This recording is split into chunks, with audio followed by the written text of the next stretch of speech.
Hello, everyone. Welcome to episode 102 of the Great Pendragon Campaign. This is the year 531/532 because we're going to do the winter phase for 531. So we need to do some experience rolls. So, welcome everybody. Quick question for you, Jim. Do you don't roll for the survival of your retinue, do you? For household survival? No, because I don't really know any of their ages. Okay, grand. Okay, that's what I thought. All right, good. So then I'm not impeding when I say this because I thought I was doing it, and I just wanted to make sure that I'm not doing it as well. Okay. Yep. No. Okay. Cool. All Not right. me. Cool. Then I have there is an event for you this winter. Okay. Over the winter, actually, it probably would be his son that comes to you. Yeah. What's his name? Dudug. So Dudug is Guarder's son. Guarder is your former mace instructor. Right.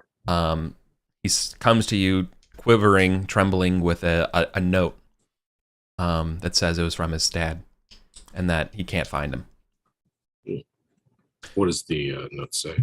The note says, Lord Gorthrin, or my Lord Gorthrin, I regret to inform you that I can no longer perform duties as your mace instructor, and I'm taking my leave at once. Instructing to you has been a sincere joy, but I've taught you all that I know. My work is done, and at long last I've gone to seek the company of our brethren at Baden. So long, Gorthrin. May your family go strong and healthy, and steadfast and loyal. Warder. Left to find his brethren at Batten. Because he's been with me for a long time. Correct. So I imagine he's. Yeah. The subtext is that he actually is taking his own life. Mm-hmm. And I'm framing it as kind of PTSD. Sure. Yeah, he was. Last time I really took him out was when we went to Gaul and then Rome. Yeah. He's been around. He's been around a long time. Yeah. He was 54, I think. Yeah, that sounds right. He was 56. Yeah, he's been around for a while. So you need, yep. So so Dudug is is like, what do I do? What's happening? Or he's just like delivering the news. Yeah, he doesn't know. He knows that his dad's missing, of course, right? Mm. But the note was expressly for you. Gotcha. Probably the postscript of the note is about, if you could make sure my son gets a good education and Mm-hmm. Oh yeah, well yeah, Dudug's part of the household. Yeah. So we'll keep him around. I think this is one of those kind of things where I imagine that Gorthrin has had a lot of personal interaction with this with this guy. Guarder wasn't a knight himself, but certainly a man at arms. Someone that Gorthrin's fought alongside. I think Gorthrin will respect his wishes in the matter. Take care of Dudug. Yeah. And just think or sort of remind or make a note to himself to visit Baden Hill at some point and see if there's a marker or something. Sure. Nice. Yeah. So you can take Dudug on as a man at arms. Yeah. He is. I gotta have somebody to guard my physician and the like the next time we're on campaign. Yeah. Right. Or my tent when we're at tourney. Yeah. He's 16 going on 17. He's old enough to take care of himself. So can he ride? Can he ride? Yeah, let me look at his stats real quick. Yeah, he has a horse of 15. So okay. Yeah, I might train him as a man at arms. Yeah. And if he wants to become like a mercenary mounted, something, Well, he's not a noble, right? Right. Yeah. But he could earn himself correct disperse right. So yeah, we can have that later on. Yeah. But obviously, right now he just is consoled and being like, yeah, you take care of him and making a note to probably head over to Baden Hill sometime. Mm-hmm. Okay. Yeah. Let's see. I think the biggest news though across the realm is obviously dealing with Gawain, and everybody's wondering about Gawain, you know, or Gawain, about, you know, him and this Green Knight. So all the talk is like, you know, well, he's got till Easter. Is he gonna show up? You know, he's with his wife. We'll see. Yeah, he's just newly married. Yeah. He's going. Yeah, they're betrothed. They're not married yet. Tempting fate. Yep. All right. So what are we doing for experience? I already did my traits, so I'm just gonna do those real quick. Nuts. No advances on any of my anythings. Yeah. Well, this probably means that okay, close. We can expect Jim to get at least 4 advancements. Okay, yeah. Hey, there we go. Generous. Yep.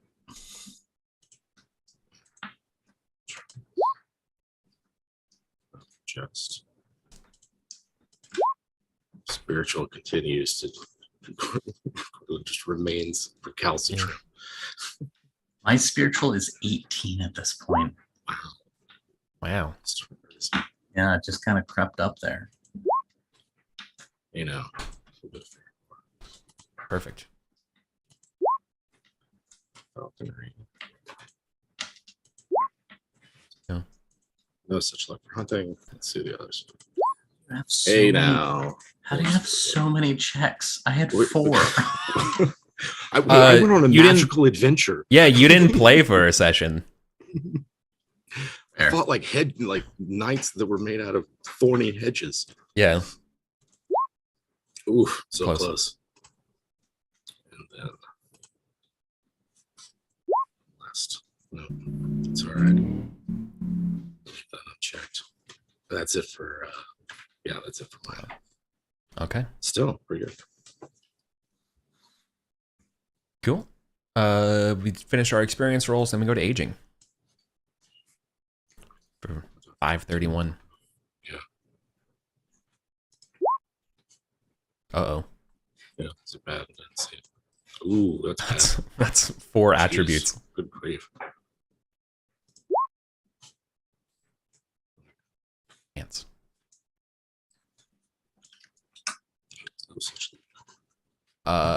Size. Ooh, 2 size, man. Right. 5 is 1. 5. Size and con index. Yeah. Wow. 1. 4.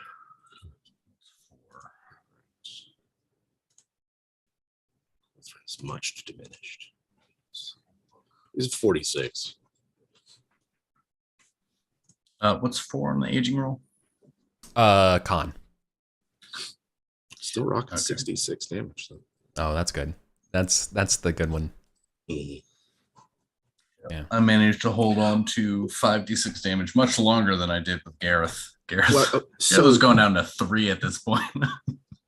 So like Gorthrin fought that thing that every time it touched him, he had to make aging rolls. And yes. I didn't get, I passed all those then, but I can easily, this is like that encounter catching up with him. I think maybe, you know? Yeah. Yeah. So he didn't hit the him shadow. In that moment, but by the, at the turn of the year, come winter time, it's like it hits him again. Yeah. Yeah. That your excursion, these old bones ain't what they used to be. And what they used to be. Yeah. Moria de Tisbury, my marshal squire, is aging out, so I need a new one. Ah, perfect. Okay. Let me conjure one for us real quick. All right, it's going to be Cadlu of... Ooh, where's Laverstock? Well, Laverstock is, I know where that generally is on the map. And also, what does it mean to be a squire of... Hang on, a squire of a marshal, I don't think they... I think, hold on, let me walk back a second. You're not going to get a new one. They would just remain your squire. They're just going to be older, right? Like they're going to get knighted or whatever. But the idea is that they're still basically your assistant. Okay. Right. Like being your squire as a martial squire in this instance is basically like your letter writer, your aide de camp, right? Like the person who's following you around is like your assistant. So they're technically going to be still your squire. So Sir Morit Tisbury. Yes. Yeah, they're gonna get this Easter. You get dressed and everything. Yeah. Okay.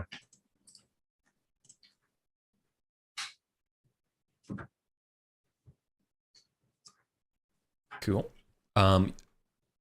Awesome. While you're going through the paper notes and stuff, a letter arrives for you this winter.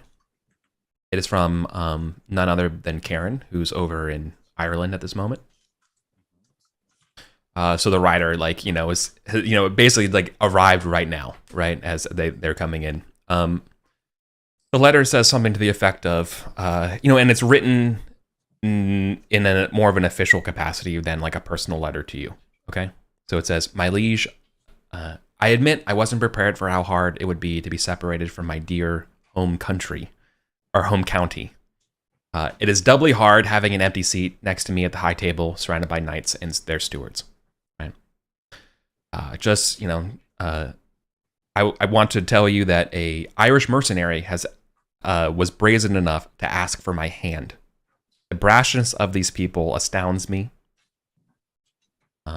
She seeks to court me. I discouraged her as graciously as I can. But my current discouragement has only made her more insistent. You should read that as subtext, as Karen has probably punched her at some point now, and that is what it's come to. And also, no doubt, you've heard what's happened with Rodgar. So I admit my allies at court draws thin. What happened with Rodgar? Did I miss that? Okay. No. This is just information coming in asymmetrically. Yeah. Acewin's gonna be like, "Darling, would you like to go to an island for me?" Yeah. So,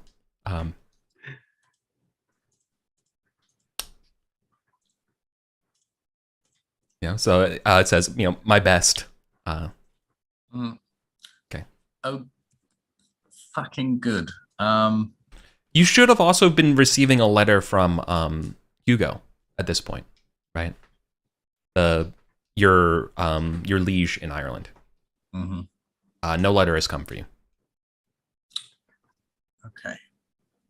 I would send my first wife, but she's lazy, and I know what happened with the fucking justice events. So This is definitely one of those things. I need to find someone to go over and check.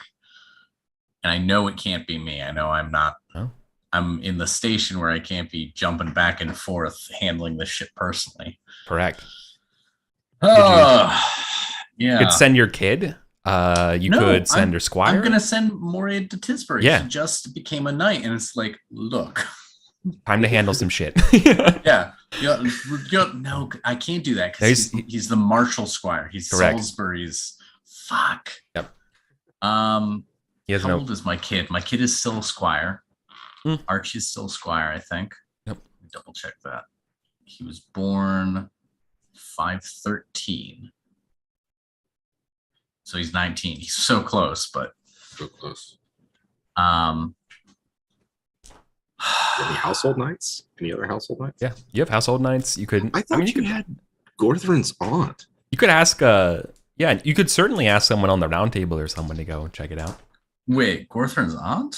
I thought at some point, like it was a while back, like 10 years or so ago, like one of Gorthrin's, or not aunt, but his sister, had left Druid training. Am I remembering that right? That sounds vaguely right, but it sounds vaguely right. I don't know. Maybe it was a different. They left. She joined. Yeah. No, go ahead. Send the 19-year-old. Honestly, I am still thinking of sending Archie. We have not had any characterization of Archie, and he's now like an adult. Yeah. This might be a good chance to get a peek at what he's like. Yeah, so I'm gonna send Archie. Yeah, Archibald. And Yanto is, what's Yanto up to these days? Karen's kid? Yep, found it. He's, I have on my notes he's 15, so he's currently getting ready to be Squire this Easter. He has graduated out of the Page program.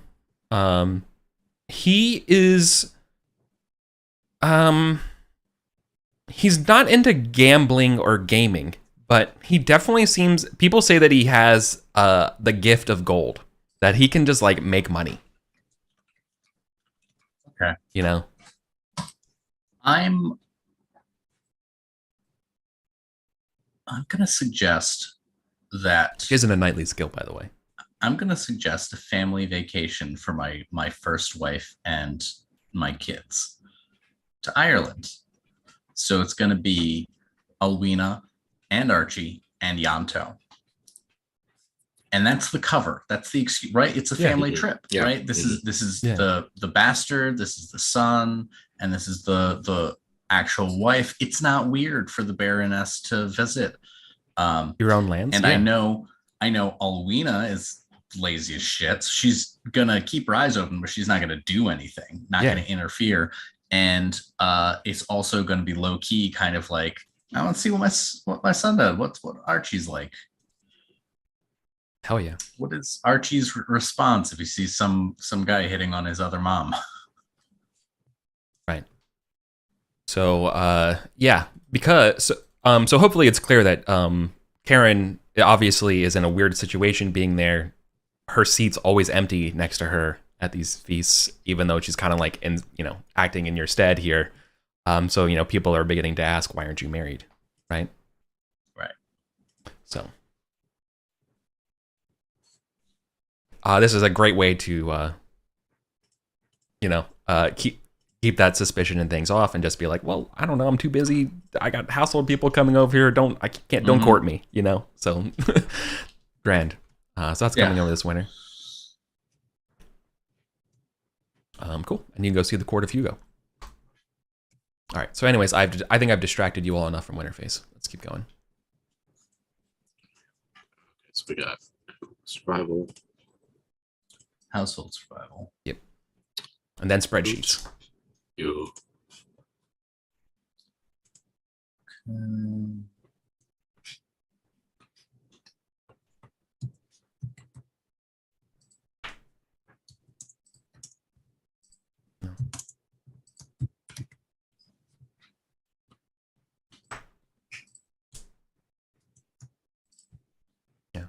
I say it often, but like, if I definitely had a chance to go back and run it again, or in other words, the next time I run the GPC, which will be basically right after we finish this campaign, I definitely want to focus more on the warding and paging, and the idea that knights have a general family trait that they're following. So like the knight that's being paged by you or warded by you is kind of like always encouraged to have this trait around there, right? Whether it's valor, energetic, cruel, and either they have to fight against it and it makes it sort of a black sheep of the family, or, something like that. And so there's more diffusion of children rather than just being models of your own kid, right? Yeah. I would give the power to, I don't know, like eventually, I could see like later on, like at this point in the game, you have the power to keep your own kid around because you could just ward him to someone who also works for you, like in the liege situation. So like you can kind of keep things internally that way. But like when you're a bachelor, like they just get whisked away, man. Like you don't have that, like they have to go serve under someone else, and you're getting another kid, right? That's just how it is. Years to imprint on and there's somebody else's. Yeah, and then someone else comes over to you, and they might have a completely different, it's the paladin's standing is the thing that I keep thinking of going back, because I feel like that's such a good way of having a knight, how they view the world, right? Yeah. And so you can't help but have to have a conflict about that as a page or as a squire to them, right? Yeah, Yeah, it's kind of like I've got I feel the same with like Rodgar's two sons, like grew up in Till's Head. Yeah. You kind of see it as it's like they serve as cupbearers at the table, and spin send them off to sorrow. Yeah, but for the most part, you have control over them because you're at that power level of prestige. Where if anything, there's like a bunch of kids that are Gorthrins that are in the household that are from other knights that are. Yeah. Exactly. Right. His household knights kids. Yeah. And you asked where Laverstock was. That's one of my manors. So I was getting my chief knight's kid as a. Oh, well, that would also make perfect sense because nepotism is the name of the game, right? Oh yeah. Yeah. And like similarly, like honestly, you all should have Irish kids at your house right now. Yeah. Right, as barons, like keeping these. That's like this is what stops people from rebelling. Is that you have hostages, right? Yeah, that's what they are. So you know what? Well, there'll probably be some coming home with you this year. I'll generate them while we play. Okay. It's because you all should be getting some children. Yeah, I'll take some words. Yeah. It's like, I gotta stop fighting giants. Yeah. Okay, right. cool. Oh yeah. We finished survival. Everything's grand. Yep. Cool. Spreadsheets. All right. I got no events generated for you this year, so you all are lucky. All we got to do is justice, which is why it was a relatively quiet year. There's justice event. So this one would be. I also I'm not sure how I want to do it yet. But I want to simplify this spreadsheet part again even further, because now that you have multiple like estates, you should be just getting a tremendous amount of income.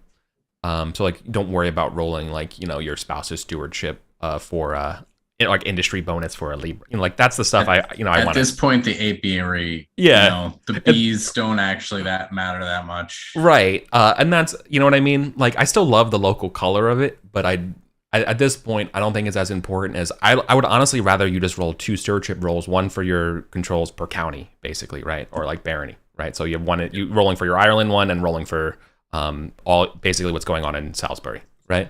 Yep. And then this way we can have a juxtaposition of things going weird or wrong in 2 different places. Right. I'll probably whip something up for next for winter 532 for that, and then we can either keep that or we revert it or whatever. Okay. Yeah, so anyways, justice. This is the first one for Gorthron. Because, like, honestly, I'd love to just run 2 separate justice events, and they have an idea for these 2 different nights going through. Mm-hmm. Okay, but anyways, Gorthron, here's your justice event. Ooh, Tor Peddler. Another peddler. Necromancer. Oh, Necromancer! A peddler and a Necromancer, man. That's like 2 bingo slots. Holy shit. Okay. Yeah. My lord, this peddler, we're calling you a necromancer. You all call me a necromancer. Right, but you're our necromancer. It's slander when someone else says it. Yeah, exactly. Oh, this guy. All right. Someone on their deathbed who gave away their pig was healed and revived and has come back, but the pig was given away and to a peddler to pay, and now they need it's fair trade. Yeah, exactly, right. But he's like, but I was expecting to be dead, my lord. Yeah. Peddler, my lord. Yeah. A peddler at twerk. Night court. The night court. Where's that fucking? You show the people my work, Eric. Coward. I know, I'm looking for it. You posted many times. Of course, it's like necromancy. A peddler at war. Gorthon fails his justice. It's distracted by his loss of bone structure. Okay. Hold on, I think I can do it this way. Nope. Okay, it's only going to load it as an X. Never mind. That sucks. Freelance necromancers running around.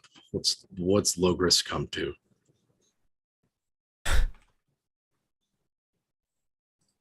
There we go. Yes. Night court. Hell yeah. To were a peddler, my lord. A peddler at were. Lusty priests. Yeah. Oh man. Right off the ground, you believe? Since when is it legal to kill the baker? Oh no. So you failed. Let me D20 plus 5.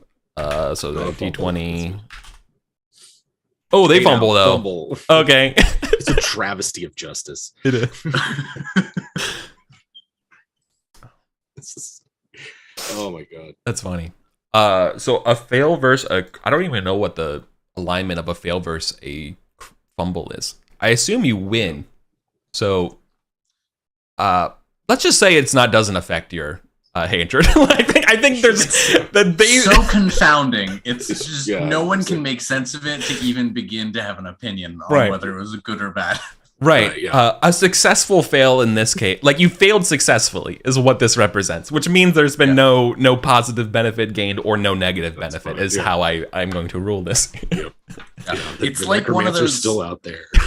It's like one of those online arguments that gets so beyond the pale of where it started. Just like I don't even know what these two people are fucking arguing about. Yeah. You're 30 pages into it. You're like, God, did I really? It's 2 a.m. Shit. Oh man. Good flame war though. It started out with a pig. How did it end up like this? Yeah. Partial success. Awesome. All right. Grand. Me go back to the manor, so that would be just a 0, so we're not going to worry about it. There's no magical curses of the weather or anything like that this year, so you're just going to be rolling against a simple 14. And then I'll do Winterborn after this. Oh, I got a success though. All right. Pass versus pass. That's, I believe, a poor outcome. So still not a great year for you.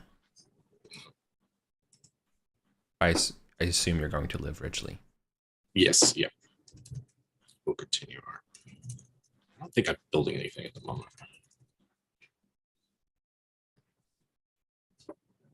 No. Okay, gun it. Let's do your justice event and catch up at the same spot. Convincing farmer and a tradesman. Farmer's mad. The trades. Okay, so obviously this is a contractor dispute between the tradesman and the farmer about the home. And apparently, some wild oats were sown about a love affair. Mm-hmm. Yeah. Awesome. Love it. Okay. So I think the +5 and -5 of the people contesting here neutralizes itself. So you're just gonna have to do a 2d20 roll. First one is the skill. Oh my god, another fumble. Okay, so no, you pass and a fumble, which is a rousing success. Yep. So that's -5 for the roll. You should also have a -1 for your stream. So you're actually, your weather this year is an 8. Mm. Oh my god, they still pass though. That's fine. The steward Pedrog is a boss, so look at that. Awesome. All right, similar outcome. Poor night this year. You can live richly if you want. Yep. All right, cool. Yeah. I was explaining how we do the winter phase this year to a lad, and I realized how elegant it is. Just raising the lifestyle values from the book to represent having a family and stuff, and then just saying, just run the matrix from the pass versus fail. That's your lifestyle, and then so if you want to live, you can live poorly and make 0 extra income, or you can live richly, and that's cool. That just means it costs you $4.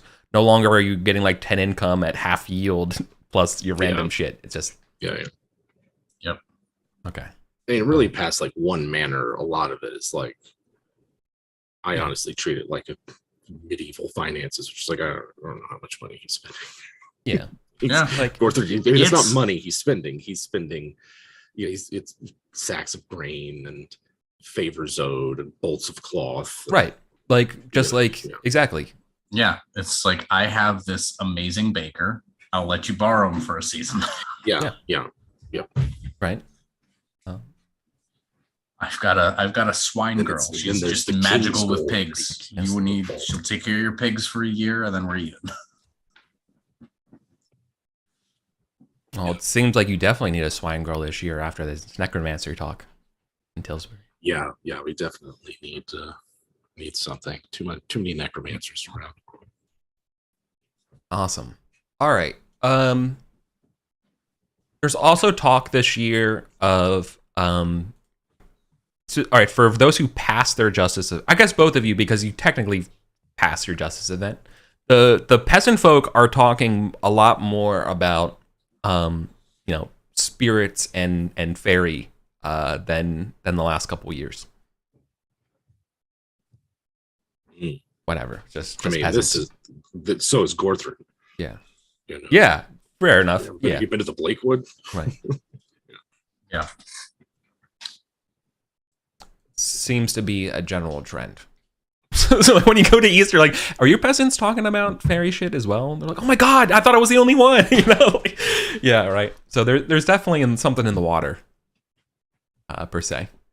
There's also literally something in the water as your bannermen from the Isle of Wight have begun telling you about mermaid sightings. Mermaid sightings off the Isle of Wight. Yeah. Interesting. Yep. Luring me with their songs, they were. Glad you survived. Look at these old salty sea dogs. They kept their faith. Yeah. They closed their ears and they thought about God. Excellent. That's you should. Only lure you to your doom. Don't accept any tokens that wash up on shore either. Yeah. Yep. We're peasants. They're not gonna have a chance. Yeah. Yep. Right. I don't think I've ever used a mermaid in D&D. Oh, I have. I've run a purely underwater game before because I was obsessed with it. Oh, nice. As someone with thalassophobia, no chance. No chance. No chance. No chance.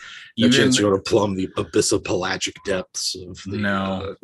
No, even when I ran Storm King's Thunder and the Maelstrom is like all underwater, I was like, no, it's not. No, now it's all rock. It's on a rock and it's very dry. Respect them.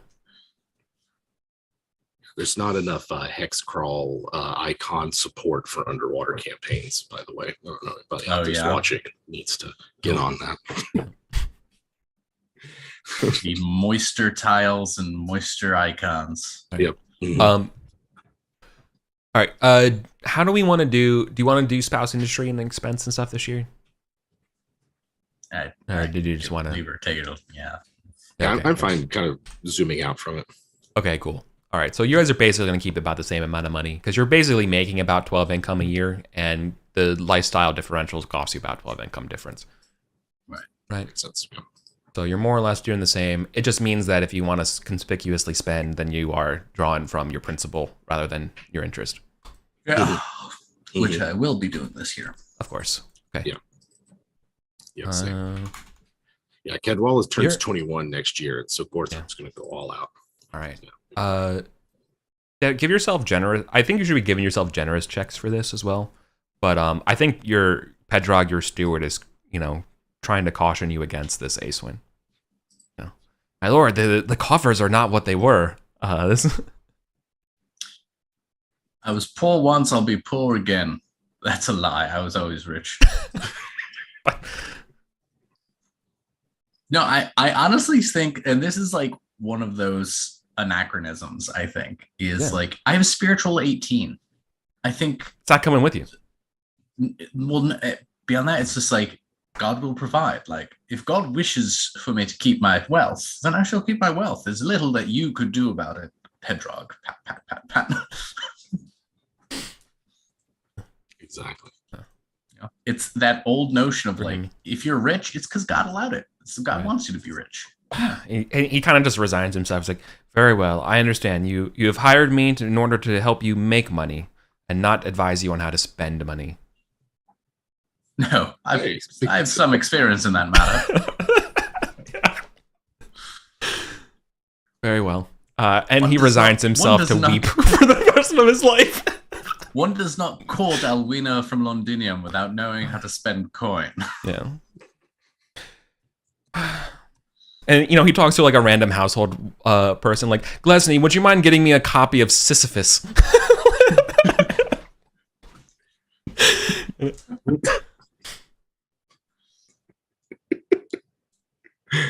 So, yeah. Oh, Petrog.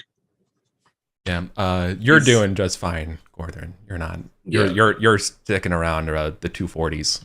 Yeah, he's still. Yeah. Yes, he's still counting his king's ransom. Yeah. You're in the 60s. Acewind. What happened to my king's ransom? A lot of donations.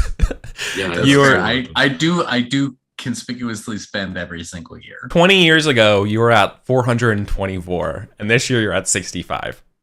How the fuck did that happen? You spent a lot on the church one year. Yeah, 210. That was only No. Yeah, that was 100 Libram. There was 210. There was 100 that year when you got that money. There was 210 the following year. A lot of just random tens. A graveyard, a scriptorium, you paid to reduce your hatred, lance training, orchard. Your orchard should be making you money now, good. And then you put some money aside for Archie. Right. But also just your fucking lifestyle expenses have been terrible. Honestly, it's been Alwina's been letting you down. Yeah, that's fair. Final lifestyle costs, -12, -12, -8, 0, -12, 0, -12, 8, -12, -16, -12. Okay, I'm starting to see what's happening here. That's very medieval. I like that. Yeah. I do have on my notes that I have 6 Libram of Irish loot, so I can probably use that to offset the 10 conspicuous spending. That's true. We'll definitely. That's true. I'll put miscellaneous income in here as that should be 10 on this side and then 6 over here. Yeah. So all right, that's true. It only cost you lost 6 Libram this year. You're back into the 70s.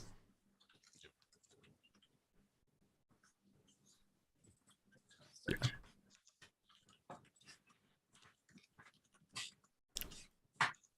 Awesome. All right. Spring is here. So you guys continue to do your childbirths, training practice, family roles, and all that stuff. Yeah, I don't think all right. Not anymore. Yeah. Children being born. I know. Like obviously this is like a checklist of things we're doing today. But you can imagine time has progressed since you got those original letters. Yeah. So here's what's Rodgar. Rodgar writes to you because he doesn't know who else to write to, Gorthrin. Okay. Actually, it wouldn't be. It would actually be Rodgar. You're going to get 2 letters. Which one would you want to read first? Do you want to read Rodgar's priest's letter, or do you want to read Rodgar's letter? Also, Sir Hugo has not written to you either. I'll read Rodgar's letter. Okay. Yeah. So the first letter is like, brother, I can explain. I've been talking to some Irish shamans. I'm looking for this cauldron, but some of they take their Catholicism very seriously over here, and they think that I'm a heretic. But I swear to you, I'm not. It's strictly I'm looking for this cauldron, and so I need to ask anyone with guidance on this matter, right? Mm-hmm. And then you immediately know what the other letter is going to say. Yeah. But objectively, this is a rumor has started about Rodgar possibly being heretical. Okay. Right. Yeah. So okay, I guess Gorthrin's going to write back of just encouraging him to continue to look for the cauldron, to press on, but to not neglect his reputation, and that that even a rumor can grow into something that's uncontrollable. And so if there's a rumor about it, then he ought to do something about that rumor and make amends, make a show of faith. Right. Perfect. Put the rumor to rest. Nice. Yeah. Perfect.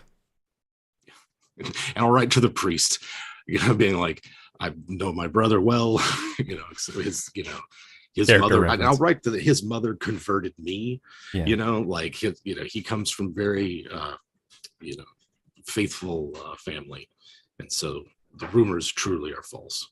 Don't believe such. Do you explain to him that they're this quest and stuff, and that this is what they're working with? Oh, yeah. Okay, I'll let him know that he's on an errand for me for Arthur. Yeah. Okay. Fantastic. Hopefully that should put that to bed. Let's hope so. We'll roll in the spring when we play. See how it's going. Cool. Household member improvement and the like. And training and practice and glory.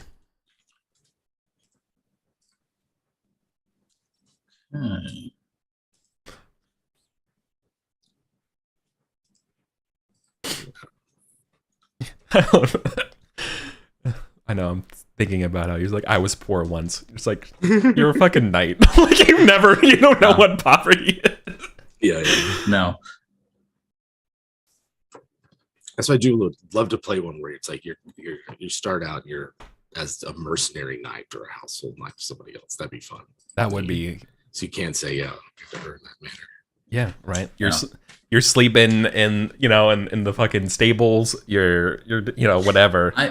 I've been really thinking because like Aeswin did grow up affluent, right? Yeah. Gareth, by the time Aeswin was born and knight and stuff, Gareth was an affluent knight.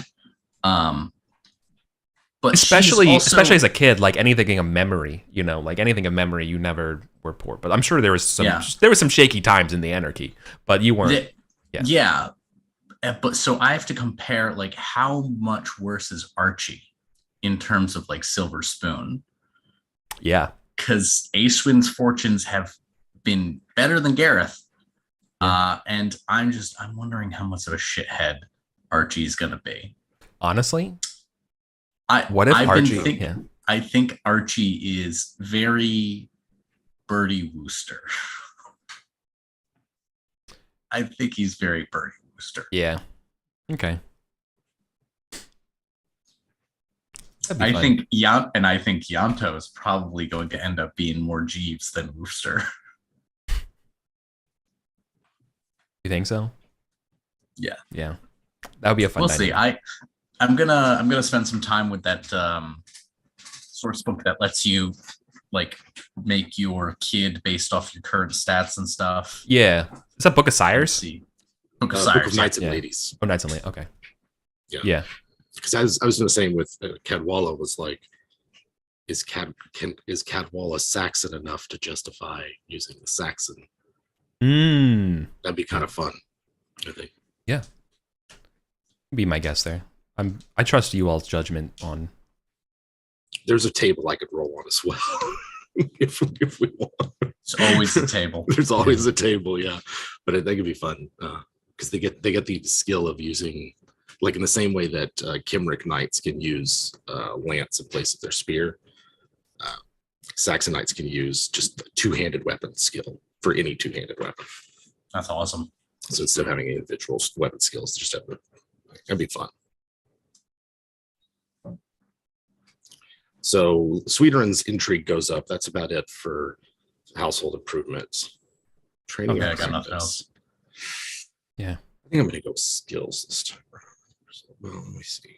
By the way, I realized that what I've been calling Wessex, for King Godwin and stuff like that, is technically Dorchester and like Dorset County. But I think in our timeline, it's still called Wessex because of the way the anarchy played out and the king, and so it's not necessarily its own county. It's still technically like this different claim. Anyway, I was just thinking about that. I was looking at a map the other day. And I was like, yeah, it's definitely like the maps of it don't reflect the Saxon settlements after. It's different. Eats it, but that's okay. Virginic. Let's see. I think I'm gonna. I don't know. I might think about what I want to raise for Gorthram because I've been working on towards one of the bonuses with the traits. Do it. I am tragically 29 glory away from my next threshold. Oof. I recalculated everything that I could to make sure I wasn't missing anything, but nope. 29 away. I get 500 glory a year just for my passive bonuses. Yeah, it's quite a bit. Yo. I mean, 300. I get 100 for being a baron, 100 for being a marshal, 100 for my chivalry, right there. And then the rest is having qualified for chivalry bonus. I needed pretty high in some of these already. Yeah. Let's see. That's crazy.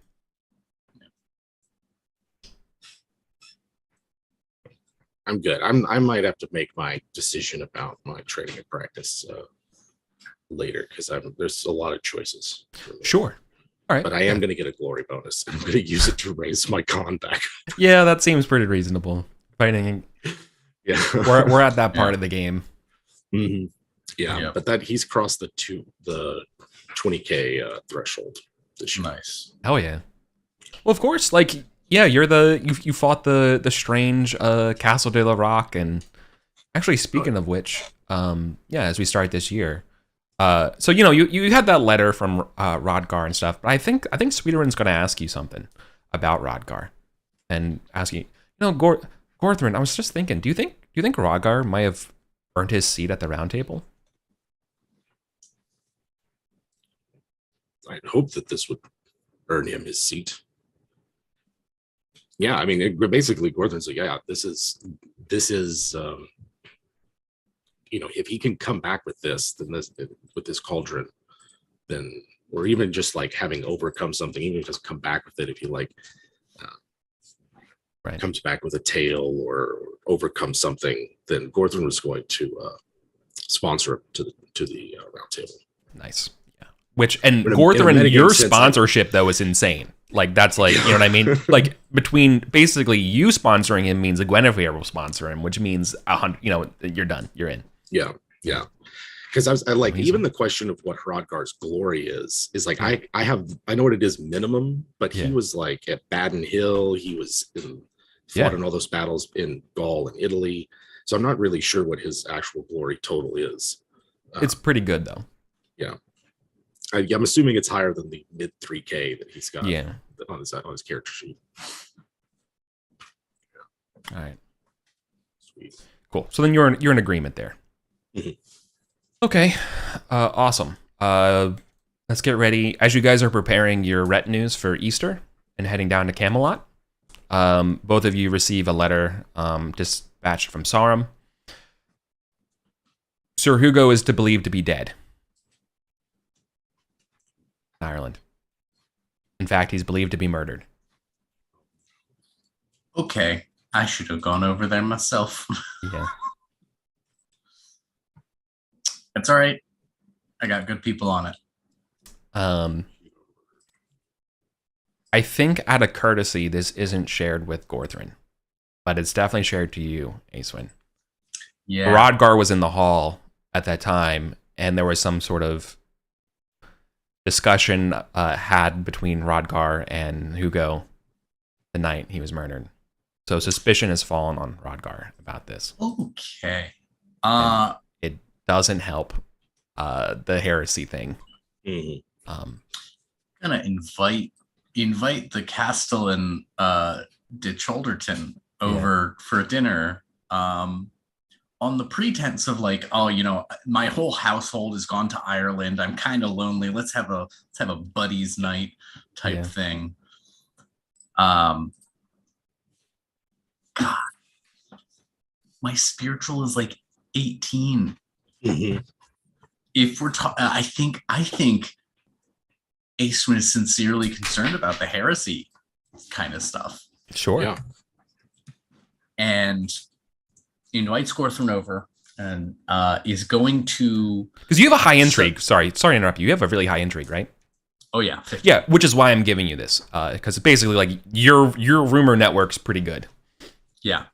And I'm going to Aceman is going to try and like subtly solicit, like, how concerned are you about the heresy thing? And like, he's always been reliable, but could he be corruptible? Like, is, you know, the devil works in mysterious ways. Nice. Just kind of trying, not trying to tip my hand or anything. Just be like, you know, he's over there. Like, how do you think he's going to be doing? What would you do if something went wrong? You know, I think Moriel would real subtle. I mean, like, I don't know what her stats would be, but like Moriel should definitely test trusting versus suspicion, but probably like they should have a decent trusting against for you because they think you're acting in good faith. But like, this definitely seems like, are you impugning on my brother? It's like, I think it's in the low probability, but I think it'd be enough to roll for. Yeah, let's see. So I know for Gorthrin, but let's just say, can you just roll a d20 and, you know, let's say you against a 16. If a 16 or less, it's okay. Yeah. There we go. Yeah. Okay. So she doesn't take this in bad faith or anything like that. Right.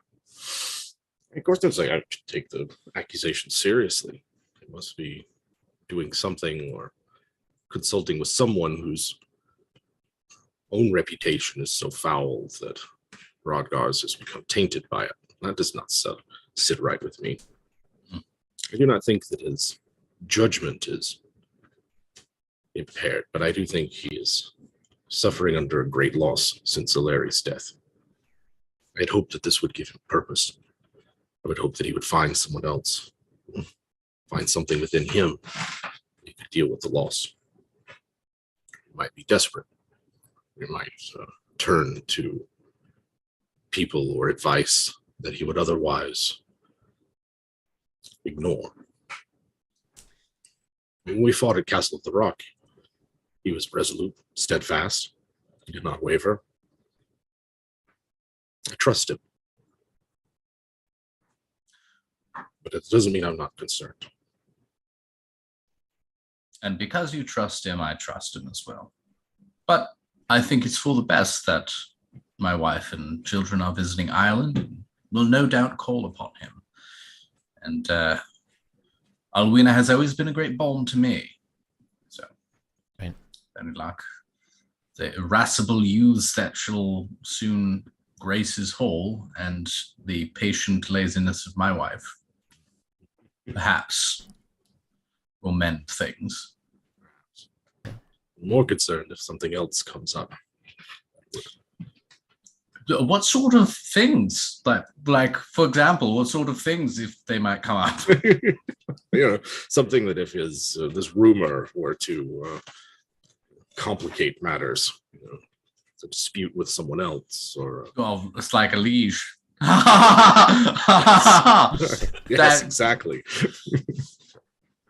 Yes, if someone speaks ill of him to his liege. Sir Hugo. Sweating bullets. Yeah. Mm-hmm. I don't know that Aceman would tell Gorthrin this. Yeah, this is stuff that in the last year Gorthrin's been like, oh yeah, it's great. I don't have to worry about this. I already have 2 liege lords myself. Arranging hunts for the ailing earl. Yeah, and I think in part because Aceman suspects, rightly or wrongly, that this would be something Gorthrin would be like, okay, go on Ireland. It's like, yeah. I don't think you can do that. I don't actually think your presence is going to help. Right, it'd be bad for Rodgar too. Yeah. So Acewin's gonna write down in her diary, lied straight to Gorthrin's face today. It felt terrible. Just lied a bunch. Yeah. Memorials there. My son's the blessed, or not my son, my older brother. Right. Let's see. So so the news of Sir Hugo isn't widespread yet. No. You'll probably hear about it when we get to the feast. Win the feast, yeah. Yeah. Spring. I think really for the spring. Gorthron wants to go hunting with like the Earl's heir. Yeah, because like we talked about it a few like whenever Gorthron reaffirmed his homage to Earl Rufus. Yeah. Rufus's kids. Yeah. Get in good with the next generation. Yeah, you want to go hunting with Gorthron? Yeah, we'll go hunting. We'll see if we can find a stag. Yeah. Fairy stags. Yeah. And then like in the what is it? The Collingborn, the one that's near Childerton. Hell yeah. Cool. Yep. The Rufus's 2 kids are named Nimue, like after the Lady of the Lake, and Gorthron. Oh yeah, that's right. Yeah, my father once caught a unicorn in these woods. Question, Eric. Yes. Aeswin wants to find out which of her vassals is the best at tournaments. Because I think she has an idea to be like, you don't worry about the manor. I'll find someone to take care of it. I want you to hit up every tournament in Logris you can find and kick ass. I want her to sponsor a NASCAR. Like that's I think that's what I want her to do. Okay. So that would be between Eldred, Aoife, and Duddig. Mm-hmm. Cool. That would Llewellyn. Be and Llewellyn.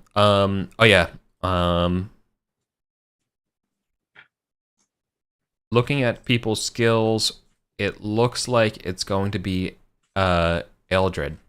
Eldred has a tourney skill of 10, so no one else even has a tourney skill. So I would just say by default. But do you? I don't think we ever spoke about it, but Eldred also has a lustful of 20.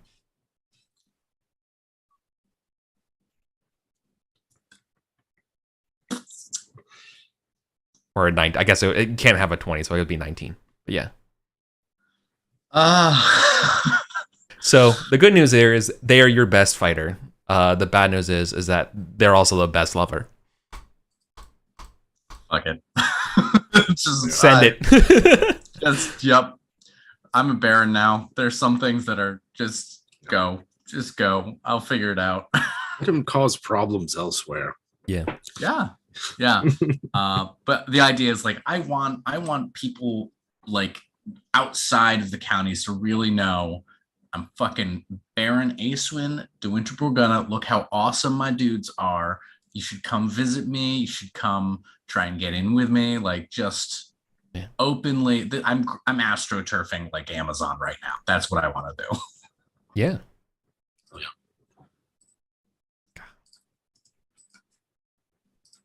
But I think like Aeswin sits Eldred down. It's like, I've seen you on the tourney field. You're excellent. I'm taking you off the manor.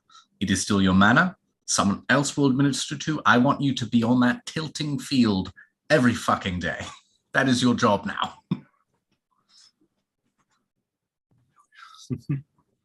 Yes, but and he's trying. They're trying to figure it out. But okay.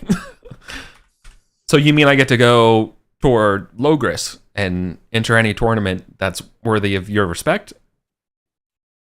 Any tournament that you think my name has not been said enough in, you go. You carry my banner. Or Eldred, I can't stress it enough, I will make you get fucking married. Fair enough. All right. They will happily do it. Basically they get to go on tour and be a rock star and live like a rock star. Yeah.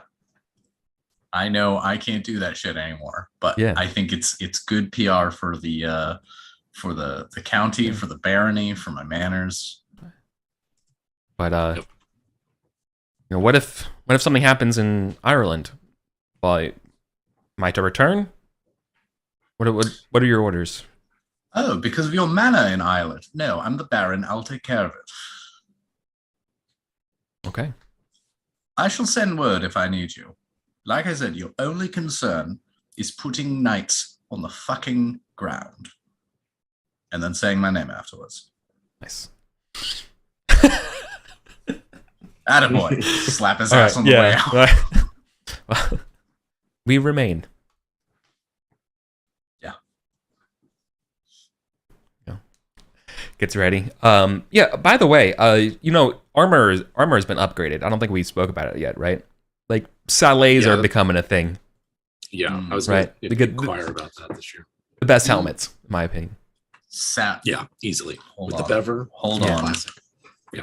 Yeah. Hold on. They're not frog helms, but I like a pig face bassinet, but I'm a frog helm guy. The Saleh, it's all right. It's not a frog helm though. It's okay. Yeah. I'm a frog helm guy. We got to wait a couple ages for frog helm technology to get off the ground.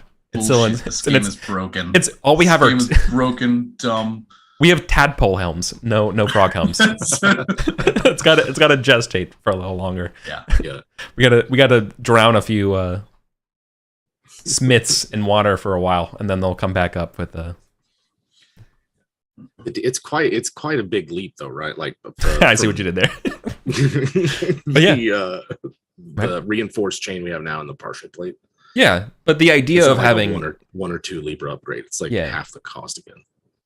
Yeah, but just in general, the idea, the concept of a frog helm being expressly bolted to you, like it's like a crash test helmet that's like it's almost like the old school mech warrior helmets where it's like it's so heavy, it's bolted to your chest, so you have to like turn, but to get for the protection of it. Yeah, man, it's crazy. Okay. Anyway, so yeah, let's do some Easter time. Feaster.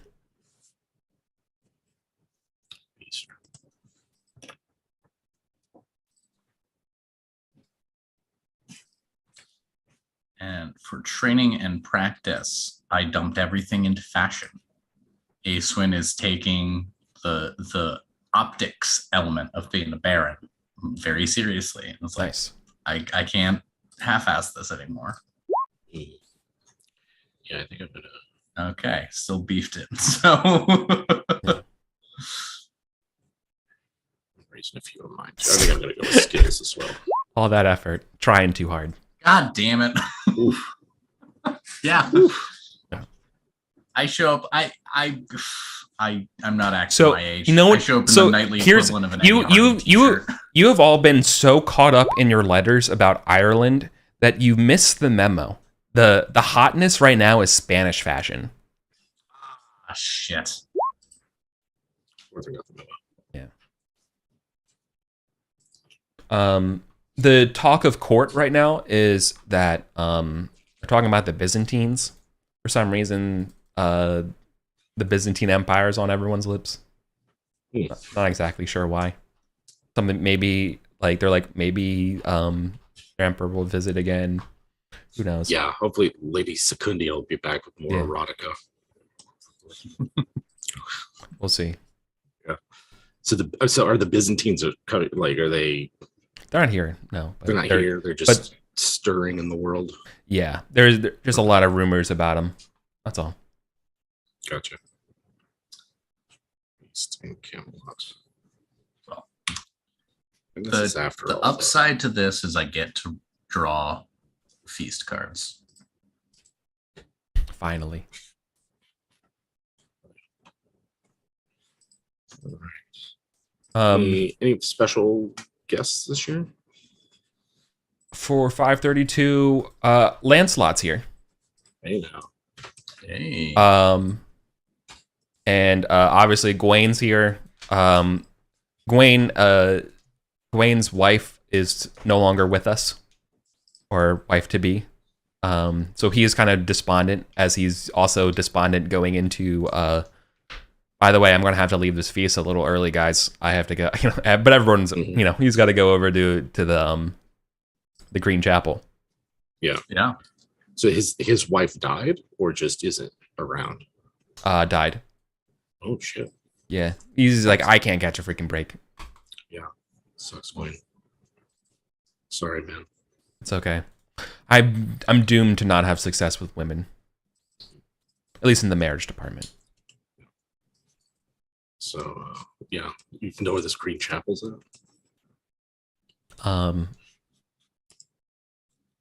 Yeah, apparently he's like, yeah, I gotta go to the Forest Sauvage.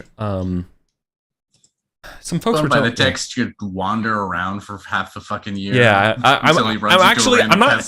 Yeah, I'm not really sure. I was actually just gonna get really fucking high off some mushrooms and just see where it goes, and listen to Tool, and see Maybe what find happens. a random cottage in the middle of the woods, get embarrassingly jerked off by the lady of the house. You know, yeah, we'll see what happens. Classic stuff. Yeah. I got a host card. Host passes by. The host comes by and speaks to you about a topic dear to your heart, your strongest passion, which is for Guinevere. Of course. I'm happy to talk to Arthur about how great his wife is. Oh my god. Yeah. I want you to do this within earshot of Lancelot, of course, because all the lady gods are there. So that's perfect. Yeah. Just, even after all these years, her beauty has not diminished or faded, my king. She's an inspiration to us all. So. Ooh, not a crit. Oh, it's all right. It's still not bad. All right. Just make sure Lancelot doesn't roll a 20 here. Sure. Yeah, okay, great. It's a 1. He keeps it together. Poor guy. Yeah. But he's visibly uncomfortable. Yeah. So, got some great cards here that I think are fun. I always like the kind of the other cards we don't choose sort of happen as well. Mm-hmm. And between servant girl flirts, lady flirts, and great deeds, the idea that Baron de Winterbourne Gunnet, right? This newly empowered person whose wife is gone, and all everyone's like, oh, this is my chance to get with Aeswyn, and Aeswyn is just so concerned with the PR campaign that she's put together that she's ignoring the servant girl, ignoring the lady to talk about great deeds.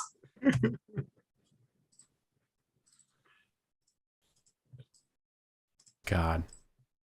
So I'm gonna do great deeds. So anyways, there I was, squaring up against a giant. Yeah. We're outnumbered 4 to 1 on our flank. Yeah. The stroke of your sword must be fantastic. You should show me sometime. Right, after the story. Yeah. No, you're not. Okay, so you're not following. The heraldry was so, you're all the minutia of the battle, right? I've always been a fan of a good sword stroke. You don't even sword fight. You're a lady. What are you talking about? Anyway, so me and Gorthro are pounding through this forest together. Beautiful. Except I rolled modest, so actually it's more like Gorthrin. All right. Wait, no, that was a Gorthrin story. Yeah. They all end up being Gorthrin stories. Lovely.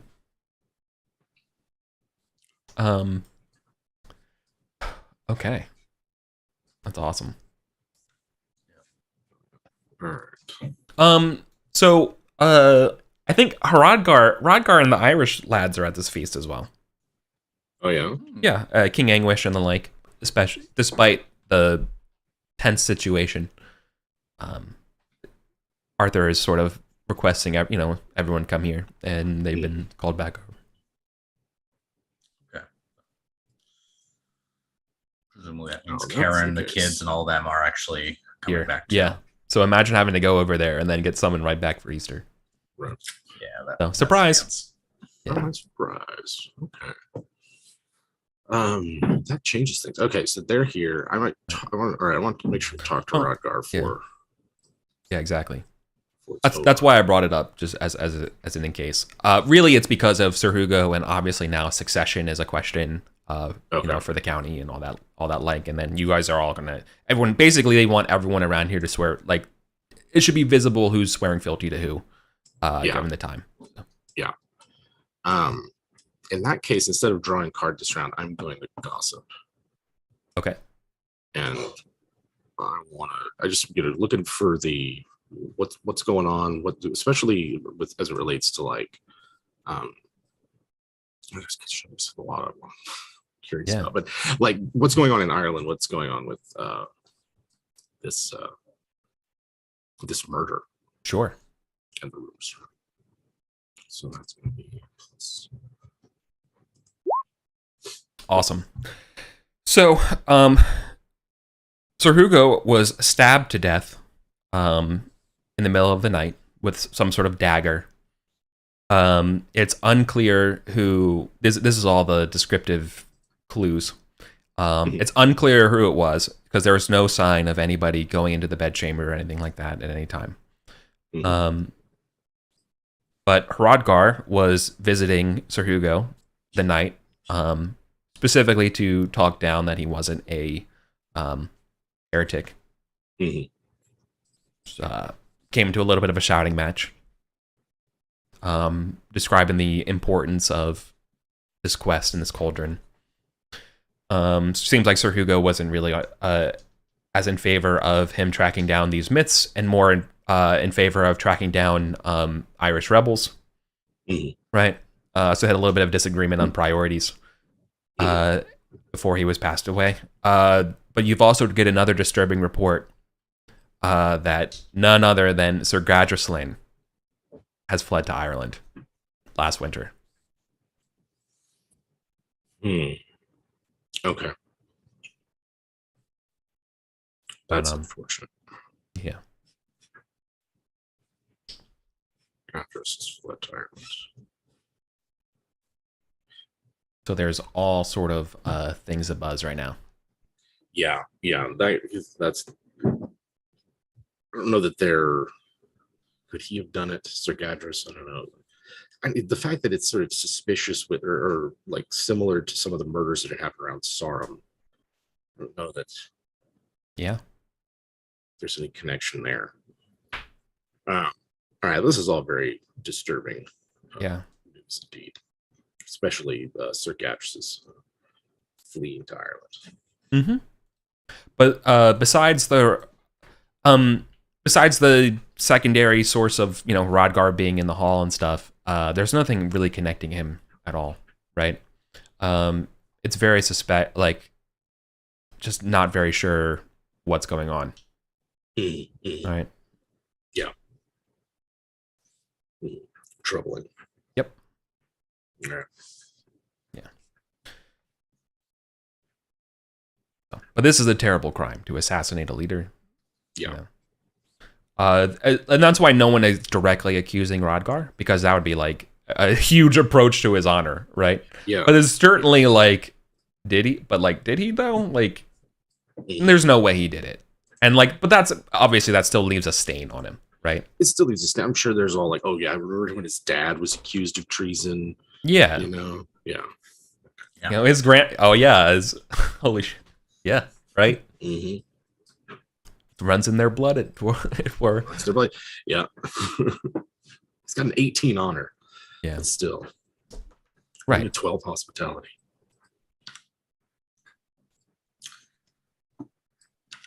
Okay.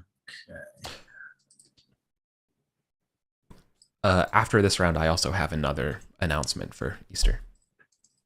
I am having trouble choosing because again, they all tell an interesting story of like emergency test of strength, mistaken identity. It's again is like this the like trying to get attention.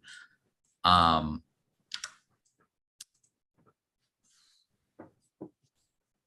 actually think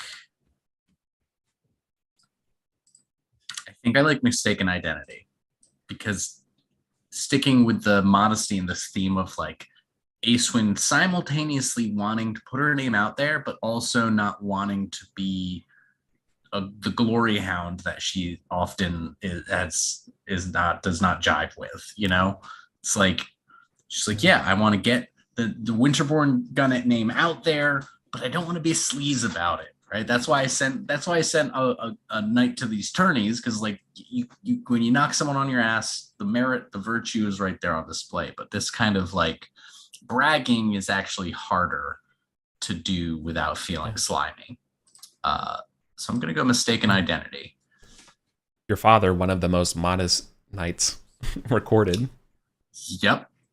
Yep. His modesty is so recorded that I'm like only 3 people know what it was him. Yep.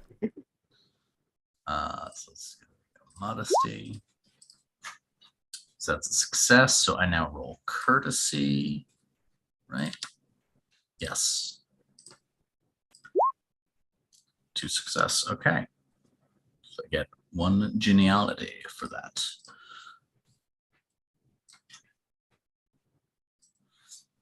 Perfect. Yeah. What knight? Who does she get mistaken for? It has to be someone of near equivalent value, right? Right. Yeah. Like who are the other barons? Who are my new? I mean, who are my new club I would. buddies? The obvious. I mean, the obvious one though would be Gorthrin, right? Yeah, that's true. Yeah. Yeah, and that piggybacks off it, and it's like, oh yeah, Baron Gorthrin. It's like, no, Baron's not the one who made. No. Gorthrin's not the one who made Baron. I'm not going to get angry at this. Just going to correct you. Yeah. Nice. Oh, modest versus deceitful. That is a good point. Deceitful's like a totally different metric. Okay. Uh-oh. So deceitful wins. Okay, so I don't get the geniality, but I do check deceitful. That is unfortunate. But no, it was modest. Oh yeah. Modest was a 2. You so accept his passed, praise. Yeah. So you didn't want to correct this knight. Yep. Fair enough. Okay. There's another announcement. There's kind of a gasp from Guinevere as a courtier gives her a letter. She exclaims that someone has stolen her mother's jewelry in Camel Yard.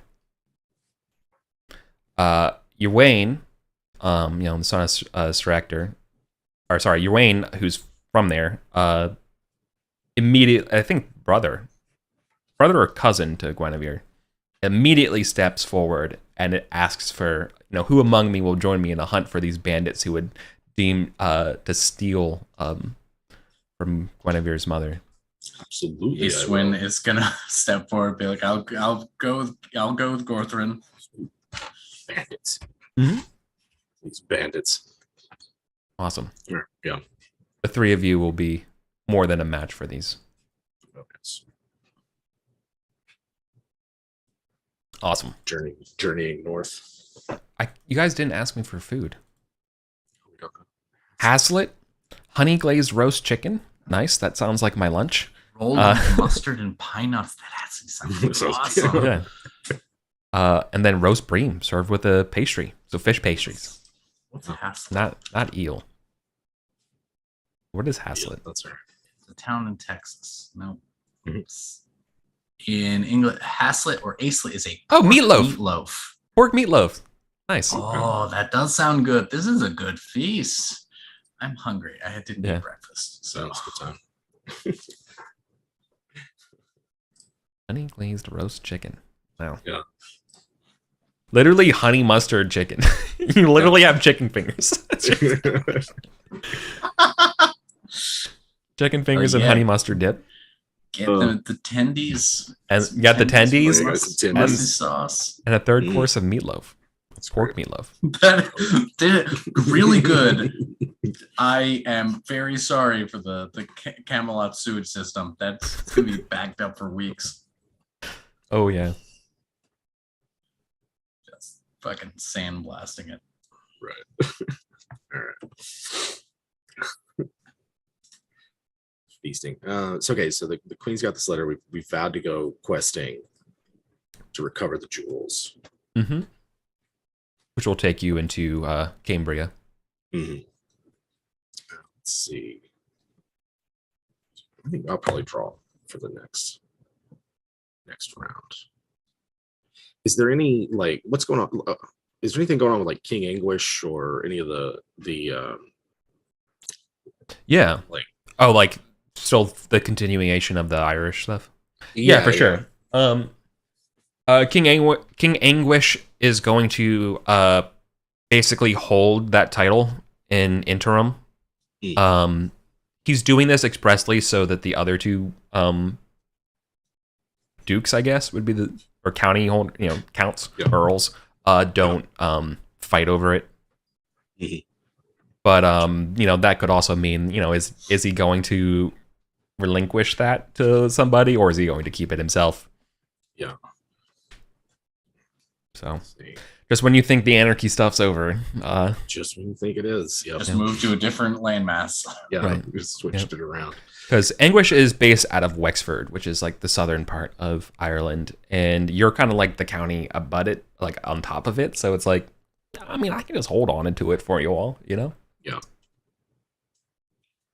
To stop, to stop civil war. It's a good thing. Yeah, it might triple my money, but also it's a good thing. It's a good thing. Yep. Man, did I ever tell you when I went down to Waterford and I learned the history of Waterford and how it was like the only sanctioned port in Ireland for wine.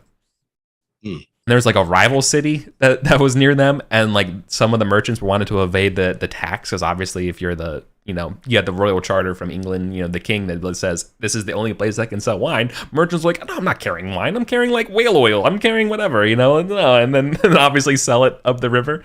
And all the histories they have is just people just crying all the time about being like, no, my wine tax, you can't do it. No, that's not fair. No. It's awesome. I love history. Yeah. And they wrote to the king, like specifically about this problem.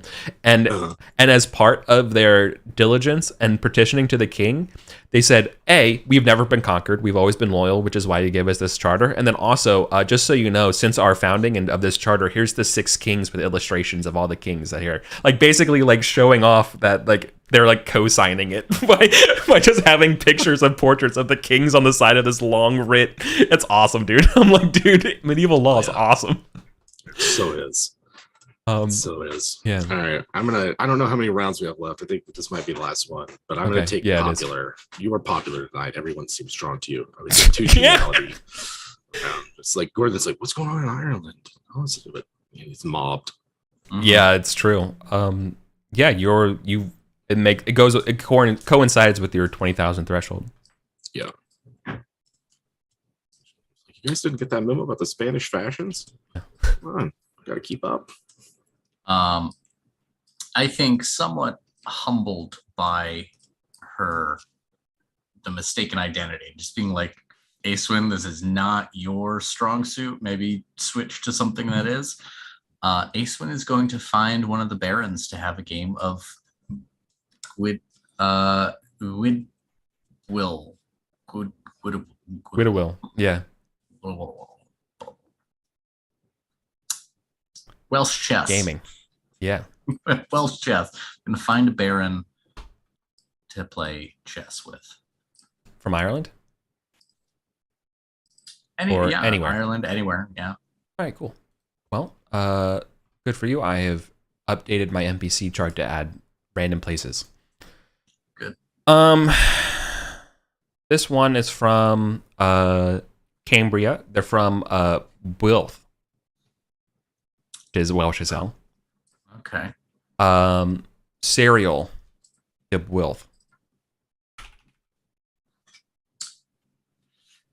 It's a failure. Oh, I don't know what their skill is. Oh, that's okay. They are sharp. Okay. Apparently they have a gaming of 17. Nice. Nice. But it was not about the winning. It was about making connections with my new social strata. Right. You didn't need that money anyways. Yeah. Can't keep it. Well, yeah, I imagine. Well, Serial, I was born. You may not know this, but I was born a poor knight.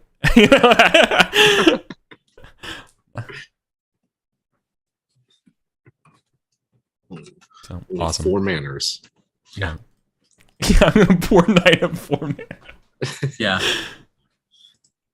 I did for the longest time. I didn't have my own riding horse. I had to use whatever riding horse was at the manor I was visiting at the time.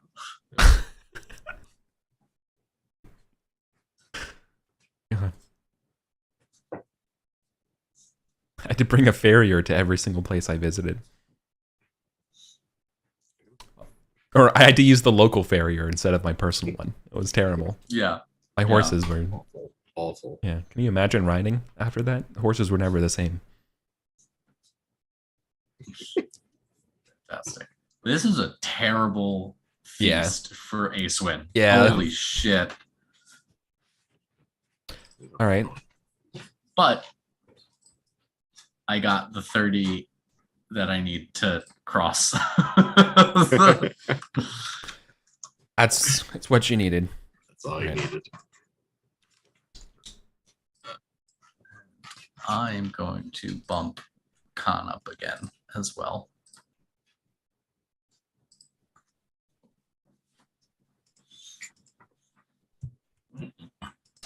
Okay. After Easter, a select number of knights are going to, I know you're going to get ready to ride out with Yuane. So you might not get this letter, but this will be a bit of a dramatic irony when you get back. This is sort of a ramification of Gawain's stuff. The elves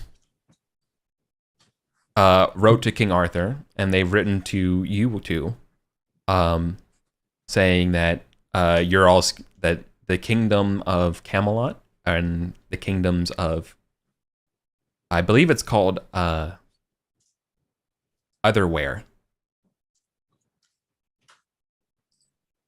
are neighbors, and they look forward to good, esteemed relations with each of you. They recall both of you being like, how you're doing. Thanks again for rescuing my queen. Hopefully the horses are doing well. Sorry we haven't really been talking, but now that we're neighbors, we can expect visits, and there, of course, you've all been adventuring near, into my lands recently, and I want you to know that's totally okay, as long as we're given the same benefit. So they want to adventure in our lands? Correct. So expect more random knights around that are mystical in nature. And similarly, expect more enchanting things happening elsewhere as well. So long as they stay away from our milk, Yeah. they can do whatever they want, so long as they don't curdle it. The kingdom, it's the sorry, I think it's not Otherwhere. I think it's actually the kingdom of Over There is actually what it's called. Sorry, I got it mixed up. That's hilarious. Yeah. Kingdom Over There. Right. I like that. So expect a random which castle? The castle of Over There. Right. Okay. Time and space become a little relative. Mm-hmm. Yeah. They're referencing stuff that happened like more than 10 years ago. Yeah. So like this. Is it the same king that we met? Yes. Which is why you all are getting this letter personally, right? Because you all have been there.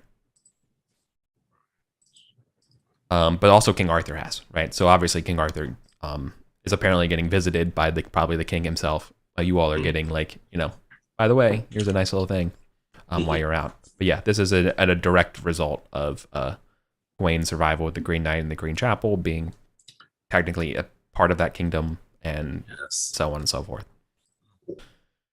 But you all don't know that yet. Instead, the three of you, the 3 plus your squires and retinues, so it's really 30. The 30 of you are riding through was gonna say, riding through Cambria as you guys are looking for these signs of these bandits and stuff, where they made off with the jewels of Camelyard. Mm-hmm. And we'll start with a little vignette as a young little farmer boy comes by the lot of you running around and asks who you are. This kid is probably 4, not even old enough to be a page or so, maybe 5, right? Yeah, Knights of the Round Table, kid. Yeah. Not.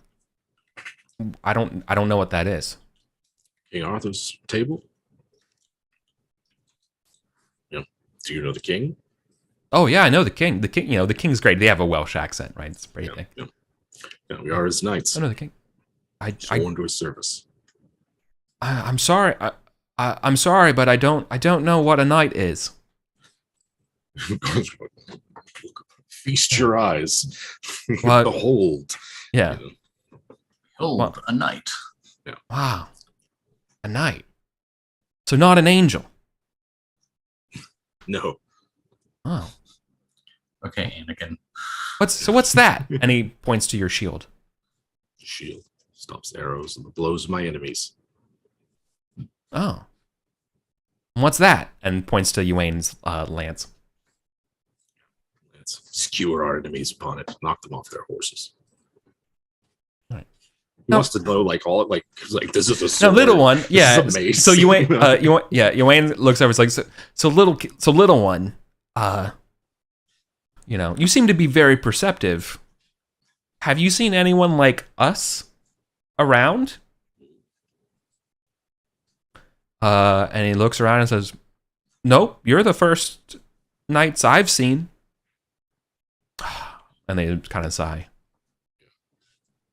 No others, perhaps not as marvelously attired as us. But...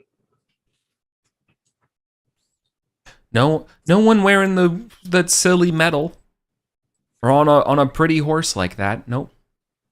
No one that had a suspicious look about them. Oh. I have a horse like that. And you hear he's over there, and then you hear like the bray of a mule. What's going on? What's going on in your thoughts in your head right now? This kid's annoying. This kid's tedious.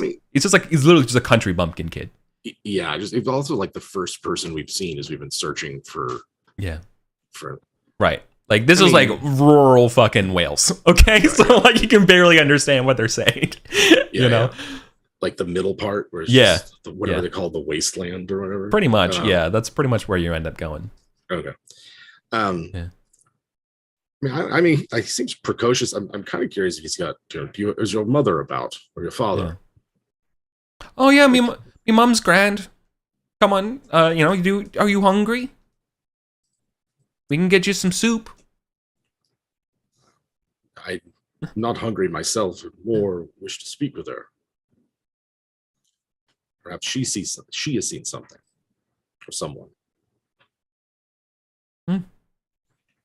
If you say so, come on, I'll take you there. And you go to a little hovel.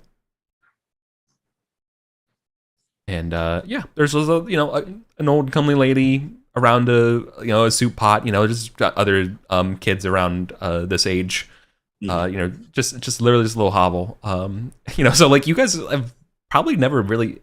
When's the last time you've been in a peasant's house? Never. I don't know. Yeah. So she. Yeah. So like she doesn't know what, like she like immediately bows, and the cow, she's like, "Oh my lords, I don't, and please whatever's mine is yours, my lords. How, and we're just humble folk. Be at peace. Yeah, we are searching for bandits, outlaws. Oh, outlaws. I'm not gonna tell them why. Just looking for stolen something. Be certainly be willing to keep an eye out for him, but no strange folk in these whereabouts. No. You keep safe here, all by yourselves. Yep, no complaints over here. Does it seem? It seems like they're being truthful. Oh yeah, they're being truthful, and if anything, like you all are actually making them like stressed out because they've never been around so many people before of such high stature, right? Yeah. And yeah, I mean, if there's not anything, if they haven't seen anything or anyone, just let them farewell. Okay. That little kid with his questions. Mm-hmm. A very bright child. My dear boy, yeah. And like as you're leaving, this little kid is on the has climbed on the back of the mule and says, "Ma, I'm gonna be like one of them too." And she's like, and it's just like this like cute little thing, right? Yeah. Oh, my dear boy. Yeah. All right. Good. As you guys are, as you guys are leaving and stuff, like, you Wayne and folks are like just laughing at the bumpkinness of these guys, right? And the camera sticks around them to the mom. It's like, Percy, get down from there. I'm gonna grab you by your ear. How dare you bring these guests over this house? We don't get in our noses into anything. So you just encountered a young toddler, Percival. Oh, really? Yeah. A little precocious. Yeah. Okay. Back to the hunt. Yep. So give me some hunting rolls here, hunting skill tests as we are investigating. I don't have a page with a map of Ogre, so I'll just bring it to Britain. Wow. The family luck with exactly.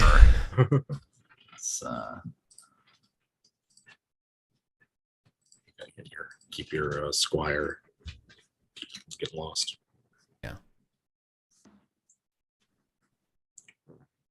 So you guys are like past Whitechurch. You guys are just like in the middle of these Cambrian mountain areas, right? Just like looking around. It's not a lot. It could be hiding anywhere. Yeah.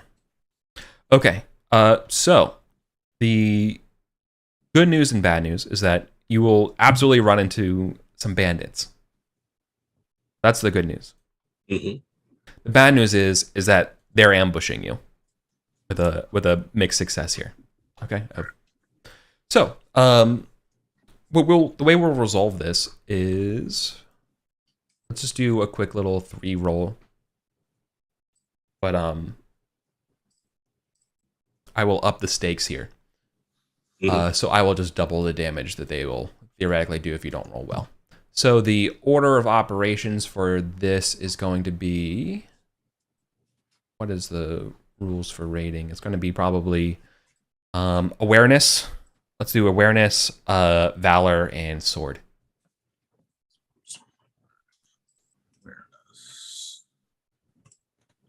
Oof. Awareness. Oh boy. Okay. Valor. Sword is going to be great. That's not a success. Perfect. 3 success. All right. So we check the ones that you get. So you get 3 successes. So you're going to roughly you're not going to get hurt here. Gorthrin, you're going to get hurt through this. I think they probably lay the trap on you first. Is probably like why the fumble happens, right? For this part. Yeah. So you just hear someone and scream, fire, and like all of a sudden, just a volley of arrows come at you. At the end of the day, mopping up these bandits, you're going to take a total of 2d6 damage through your armor. Yeah. 10. But it'd be okay. All right. Yeah. Yeah, a cursory dispatching of these bandits is held. No sign of their jewelry, though. Your bandits are in another castle. All right. So you guys will return unsuccessful for this part of the year of getting them back. You promise to try again in the future. Yeah. Tragic. Mm-hmm. All right. But some other things happen while you guys are on your way back. So as you're on your way back, disappointed, crossing one of these bridges over the Severn River, is a knight without any sort of heraldry, standing on this bridge, basically waiting for anyone to come over. Standing there with a two-handed sword, just kind of like sitting in the middle of the bridge, just kind of resting on it. No heraldry, wearing silvery plate. Visor completely down. Oh my. All right. Yeah. And in a glistening, almost like an echoey voice, they call out and say, "Oh, that's far enough, good knights." They have a strange accent. Aeswyn's gonna swing down off her horse.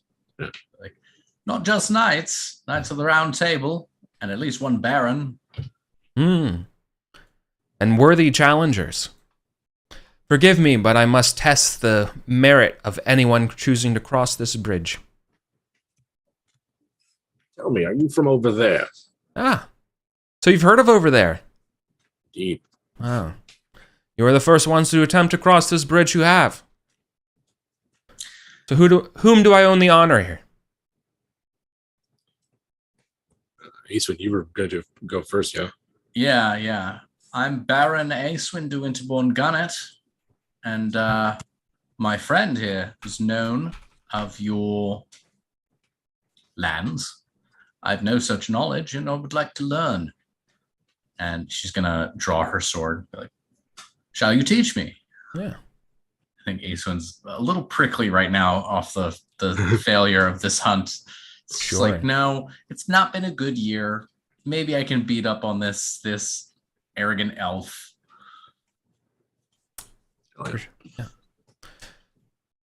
Yeah, so the elves describes themselves. They are Elvenia from over there.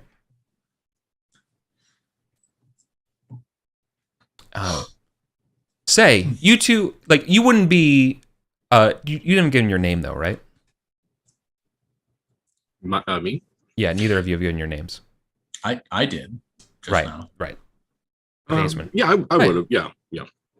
Ah, so then you've met my liege before. Yes. Wow. Formed an errand for him some time ago. Well, then it's truly an honor to go against you. No, I would like to fight one of you at a time. Well, seems like, Aeswyn would be the first one. Yeah. Should I fail, my friend Guthrum will certainly step in. What shall it be, Aeswyn? Swords. Very well. Shall we fight till one of us yields?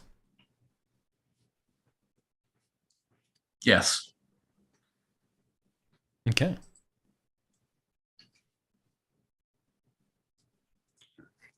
I am going to invoke honor.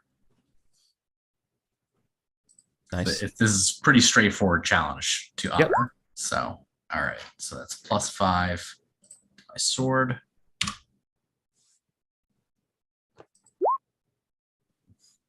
Can't get a crit to save my life.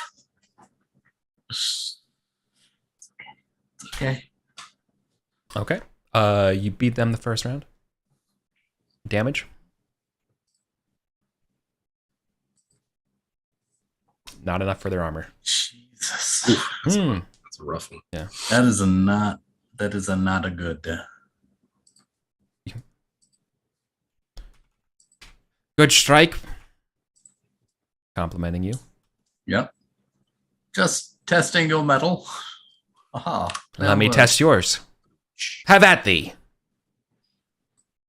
Schwank. Schwank. Beat them twice. Damage. God. Very good. You gotta beat 18. Yeah. It's these fucking damage rolls are killing me here. Well, these friggin' attack rolls are killing me.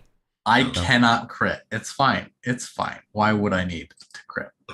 There you go. Something. That's Ding. 3 damage. Death by 1,000 cuts. Yeah. Nice. 25 glory. for defeating Elvenia.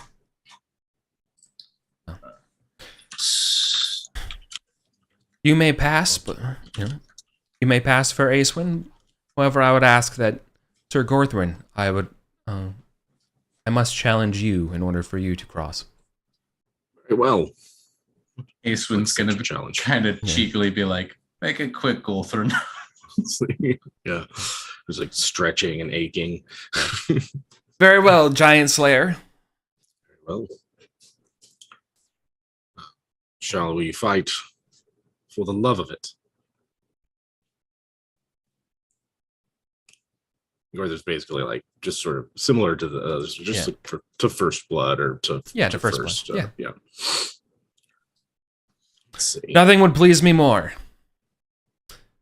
On guard. Same for R here. These are Elven Knights. That's honor. That's a terrible attack roll. Oh yeah, that's for honor. So let's see. Oh, so close. Did you beat me there?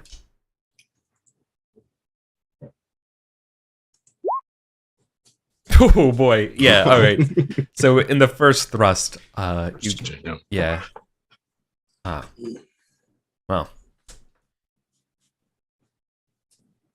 25 glory for you as well. And they immediately are impressed, and they say, "So the stories speak true." Oh, go friends. Stories. Oh yes, our courts are full of stories of the legendary knights from over here. Of Camelot. It fills me with joy to know that the knights from over here are just as stalwart as those from over there. Well, I recall in my youth cautionary tales of accepting food from elves, but I don't think I've heard tales about the reverse. Why not come visit my manor? I shall offer you food. Hospitality therein. Yes. Wow. I wish I could, Aeswin. That is a very generous offer. However, I'm sworn to this bridge. Well, the bridge can come too, I suppose. I cannot serve two masters. Sworn to a bridge. Is that usual for over there?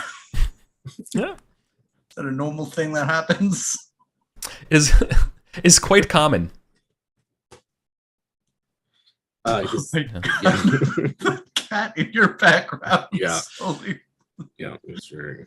So, unfortunately, they have to decline your hospitality. Okay. Cool. Well, the year wasn't a wash then. Oh. Kind of neat. Go brag to my son. Be like, hey, I fought an elf. Still got it. Mm-hmm. Still got it. It took warming up. It took a lot of warming up. Yeah. Like the classic Winterborn Gunnet noodle arms strike again. Yeah. All right. So there is a passion that's possible for the starting next year, which is a passion for the Fae. Normally it starts at 2d6, but there are some modifiers here where you've been to the fairy realm. Mm-hmm. You have traveled to a fairy, so you've traveled to the fairy realm, and then specifically you've been to a fairy place, like the cave to rescue the princess and stuff like that. You have witnessed elven magic before, so that's going to give you. So if you all wouldn't mind, give me a 2d6 roll for your starting passion, but then you're going to be adding 10 to it.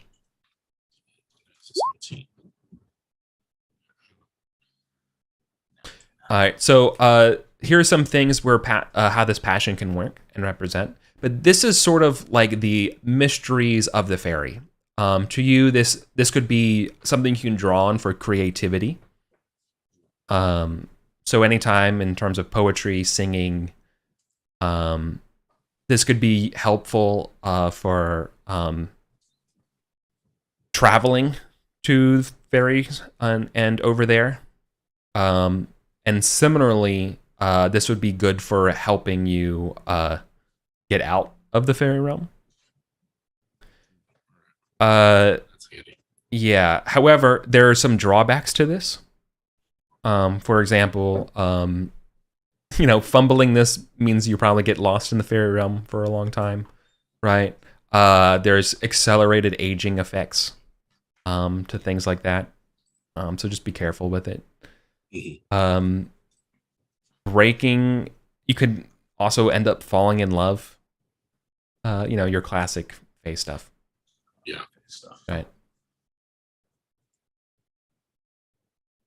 Like if we fumbled it outside of Fairyland, we would end up in Fairyland, or if like we were trying to escape and we probably no, the opposite. I feel like if you're trying to draw on it outside of the fairy realm, you would actually probably suffer some kind of form of like almost like ennui or like longing. Like you suffer an intense drive to go there, but you was just unable lost in the woods. Yeah, right. Yeah, okay, yeah, that's cool. That's really cool.